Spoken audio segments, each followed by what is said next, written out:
Mga kapatid, may mission ka.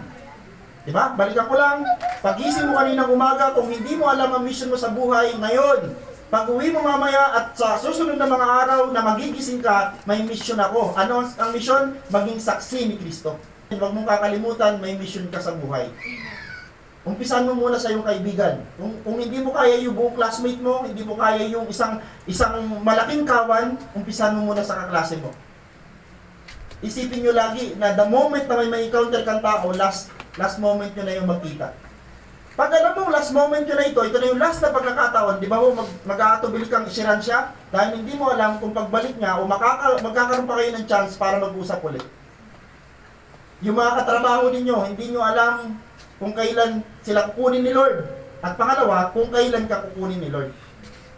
So imagine mo, kung sa moment na yun, ito na yung pagkakataon na dapat siran siya, hindi mo siya nasiran, pagbalik mo, pangit ang balita, sayang, tama?